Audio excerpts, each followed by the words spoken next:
Are you haunted by a nagging feeling that you could be selling more on Amazon? Maybe you wake up in the middle of the night wondering how that competitor is sneakily rising in the ranks, selling more product than you when you feel like you're doing everything that you possibly can, from PPC to social media. You're on TikTok, Instagram, you're doing all of the things, and yet your conversion rate is not moving. What do you do? And also, what would happen if you could just make 10, 20, 200 more sales a day? How would that change your business and your life? At the end of the day, you can send as much traffic as you want, but if your listing is not optimized to convert the right customers, then you are wasting time, energy, and money. So how do you identify whether your listing is the problem? The fact of the matter is that you can send all the traffic that you want to Amazon. However, if you are not optimizing your listing to convert the right customers,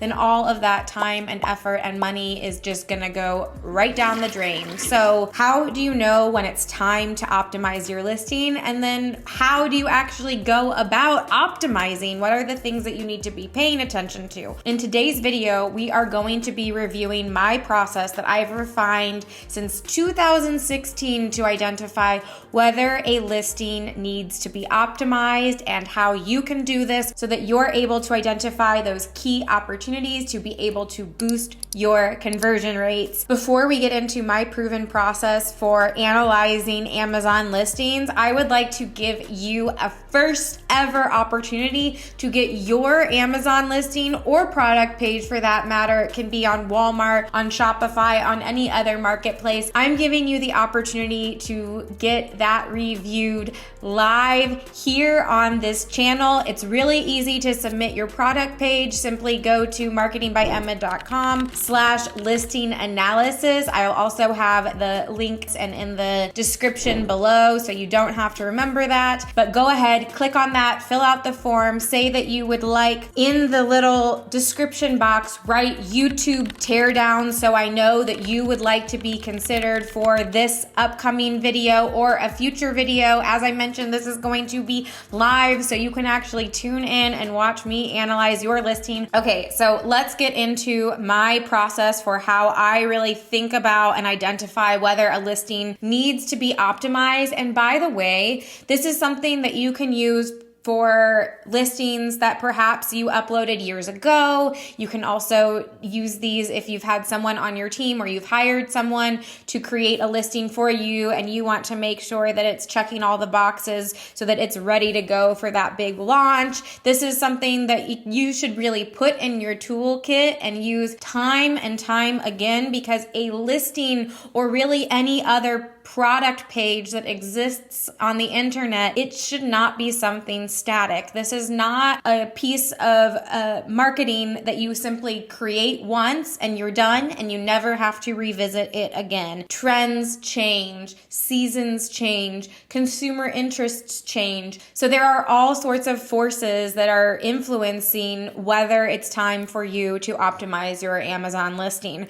Another common question that I frequently get is, how often should you optimize your listing? And there's not necessarily a right answer to that. For some people, they can really update their listings maybe just a few times a year for the big seasons. If they have a giftable item, they want to make sure that it's merchandised properly for the holiday season or for any other relevant gifting seasons. Other people may have a great deal of seasonality attached to their product. They're a product that's positioned to have different facets of it that may be relevant and interesting and top of mind for people depending on the time of year. So for example, an electrolyte enhancing powder or tablet that people use to hydrate. In the summertime, it's really going to be about how hot it is and how much you're sweating and how important it is to make sure that you are replenishing those electrolyte levels so that you are hydrating. Whereas if it's in the winter time, then it might be more about making sure that you are really bolstering that immune system, hydrated properly for those dry winter months, stuck inside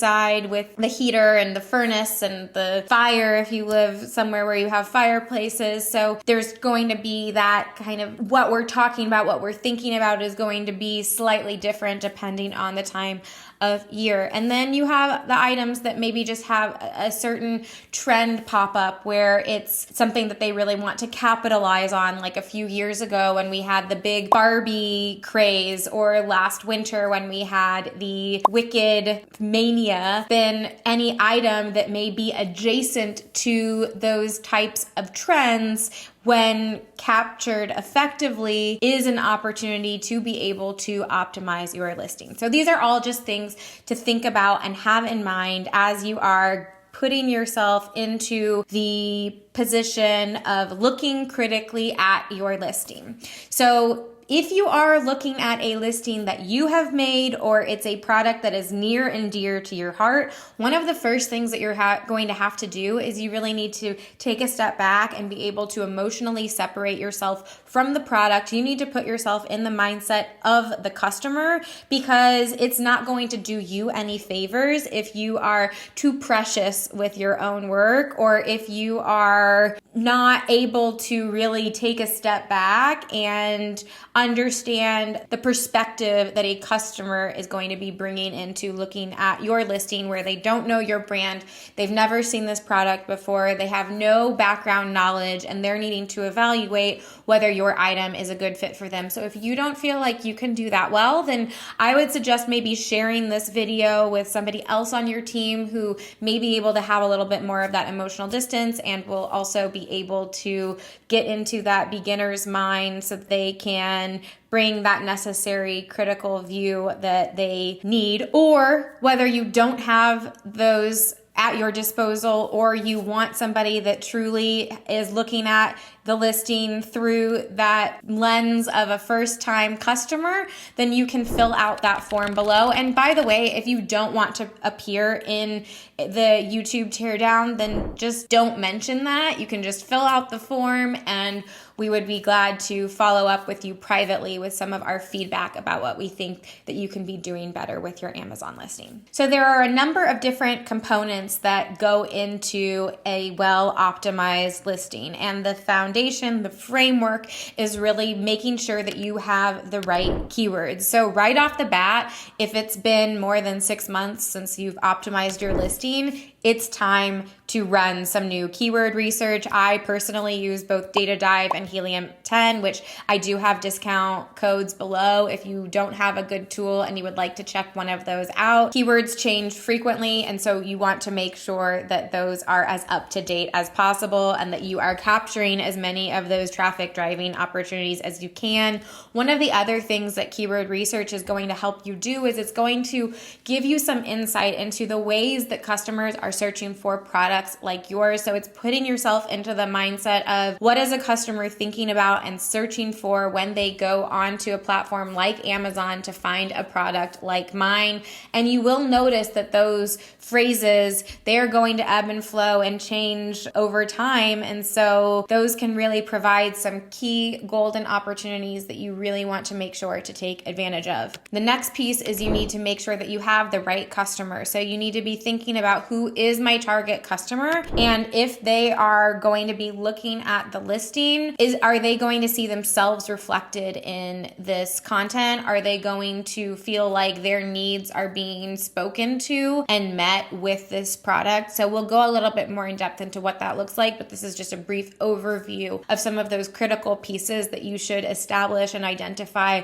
before you get into the analyzing and the optimizing. Then the next piece is it needs a really strong differentiation and strategic positioning strategy. It should be crystal clear why it's a better option than all of the other alternatives that I could be buying on Amazon. Amazon, unlike your own website, is not a vacuum. You are going head to head against many other competitors, and so you cannot have that tunnel vision. You really need to understand that your customers are going to be evaluating you against your top competitors, and so you need to be giving them a compelling reason why you are the superior choice. I'm also going to be creating a video that goes in depth about how to create a really strong positioning strategy, particularly in highly saturated, highly competitive markets. So be sure to subscribe so that you are tuned in when that video goes live, because it's going to be a really good one. I'm super excited about that. As we know, Amazon is always changing, and I continue to be surprised by how often I look at listings that are really out of date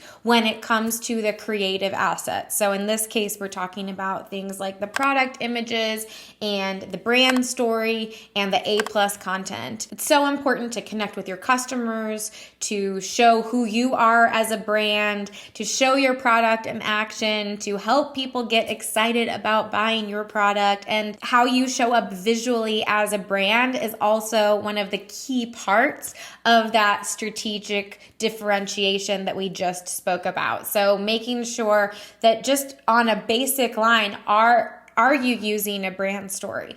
Do you have premium A+ content? If you don't, then those are key areas of opportunity, and it's definitely time to optimize your listing. Last, but certainly not least, is the listing clearly communicating all of the key details about the product? In other words, can I quickly and easily skim the listing to understand what the product is, what its use cases are, any other important information, be that compatibility or what its size is, how much it weighs, anything that is important for a customer to know to be able to confidently say, yes, this is a product for me. It should be there easily found and not just in one place. If you're saying, oh yeah, well, I have that at the end of bullet 4, not good enough. If it's an important detail, it needs to be in the product images, it needs to be in the A+ content, it needs to be found throughout, because customers are not going through your listing in a detailed hierarchical order.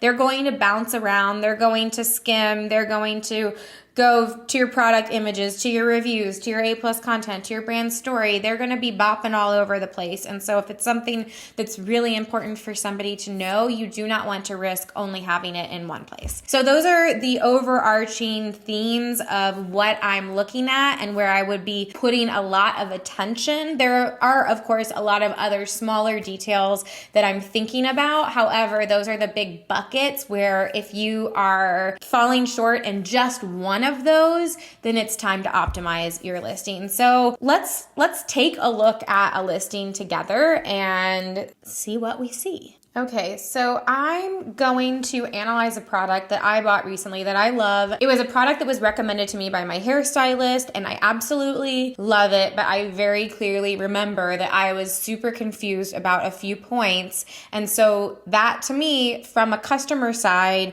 is an indication from my listing professional side that says there is an opportunity here to be optimizing this listing. So let's analyze this listing together and see what we can find. So this is the Bounce Curl brush. They have two different models. This is the Define Edge Lift brush, and I believe they also have a volume brush. But this is, I'm pretty sure the version that I have, but I only bought it because it was the one that was available, and I still don't understand really what the difference is.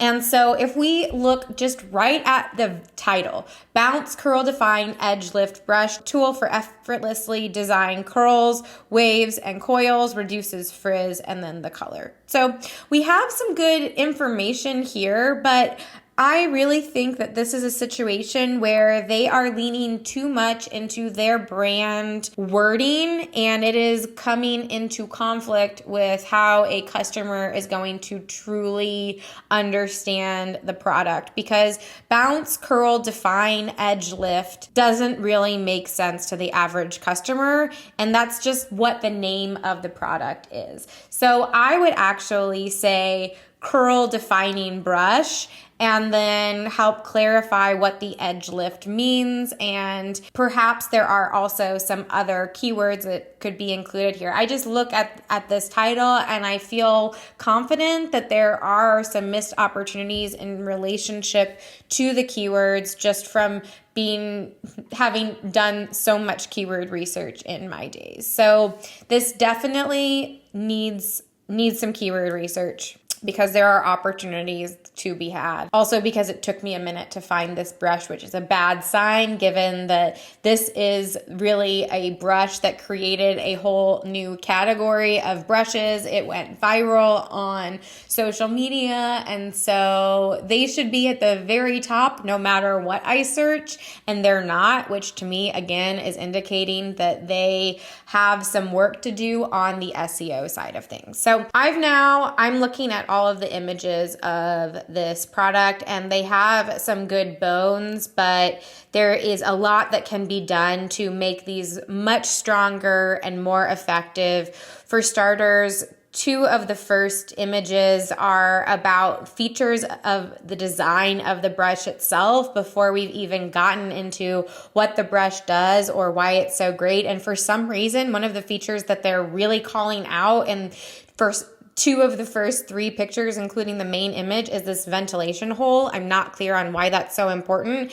It says that it dries quicker, but maybe there is something else here that makes this unique or better or different than its knockoffs and all of these other options. And so that to me is, if this is something that they're calling out, then help me understand why it's so important. Then before we've gotten into what this specific brush can do, we're already getting into a comparison between their 2 products, except it's not super, super clear that you get these 2 results with these 2 different products. So I would spell that out a little bit more. This image here is a total throwaway. I imagine they're just trying to show the different colors, but in the picture after we see those different colors. So I would want to see more lifestyle images, some pictures of maybe real people in their real environments using this brush, perhaps even a picture or 2 showing how to use it rather than just calling out the features that it's vegan boar bristles over and over again. There's a lot of this information that is repetitive, and it's really missing out on an opportunity to highlight some of the key benefits. Like, it doesn't even really mention how easy it is to use, how much curlier it can help you make your hair, how much it streamlines the styling process. There are so many great aspects that I know about this brush just from using it, and the way that it has really positively changed my own hair routine that I know that they are missing out, and I just want them to be successful because I really love this product. So then we have the bullet points. So 5-in-1 versatile brush, vegan, effective edge design, durability meets functionality. These bullets feel cumbersome, and I don't know that they feel like they are fully helping me understand this particular product. So for example, it says 5-in-1 brush, smooth separates, defines, precision parting, heatless curling tool. Like, this to me, this 5-in-1, I'm just, in going back to the pictures, there's no picture that's showing me these 5 different uses. I want to understand how this can be used as a heatless curling tool. I imagine it's wrapping your hair around the handle of the brush, but there is no mention of that. So that's a real lost opportunity there.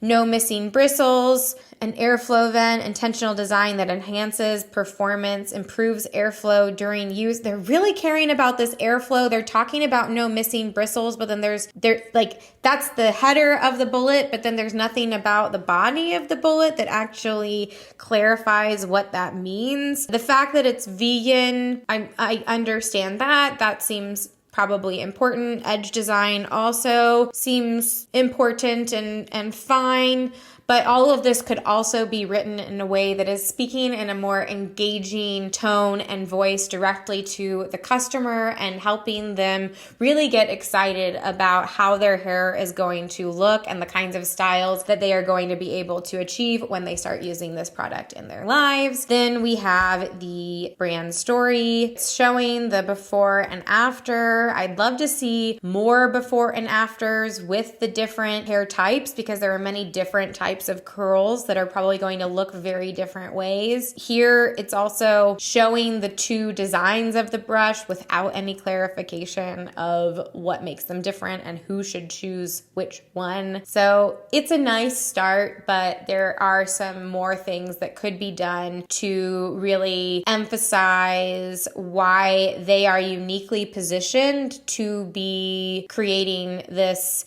as they put it, reshaping the narratives around curls. So if they are helping people love their curls, I would be so curious to know more about that and what that looks like, and really lean into that even more strongly. Now I'm scrolling down, I see they're not using premium A+ content. They are talking about the benefits, which is great. It cuts styling time in half. So these are some of the points that I'm saying they need to be including in the images and in the bullet points as well. Now here's where we get confusing, because we have that patented defined edge lift brush. What does that mean? How does it compare to the volumizing brush? They have two designs which they have showed us in the brand story and in the product images, and yet there's no mention of that in the A+ content, and they are providing us no information in order to be able to evaluate whether we need one or the other, or perhaps it would even be worthwhile purchasing both, in which case then that's a real missed opportunity to be able to increase the cart value. So there are some pretty big changes that they could make here that could have a world of difference. If they had premium A+ content, then they could also have video here showing the brush in action, showing some of those before and afters, showing people using it in each of the different 5 ways, and all of those details when combined together, from the keywords to the imagery to the A+ content to the bullet points, and really thinking about the customer and what they care about. Every single one of these details could make this product page perform better in the search results and drive more traffic, but really more than anything else, convert more customers, because they have so many knockoffs on Amazon that they need to be communicating and making it clear to me why it's worth spending 2 or 3 times more money to buy the authentic version. So I do believe that they are capable of doing that. I'm excited to see what they're capable of doing, but this is that same critical eye that you need to be bringing to your own listings over and over and over again, making sure that they are optimized to convert customers today. So if you would like to take advantage of that free listing analysis, either to be featured live on our channel or to just get a private analysis, make sure to fill out that form below. And by the way, if all of this is overwhelming and you just want somebody else to optimize your listing for you, we would be happy to take that off your plate. Please reach out and let us know how we can help you. And if you're like, you know what, Emma, you've gotten me so excited, I'm now ready to dig in and start optimizing my listing, then you better watch the video next, because that is going into some of the key things that you must do that I've learned from analyzing over 8,000 listings, and these tips can really help you take your listing to the next level. So I hope to see you over there, and in the meantime, thank you so much for watching.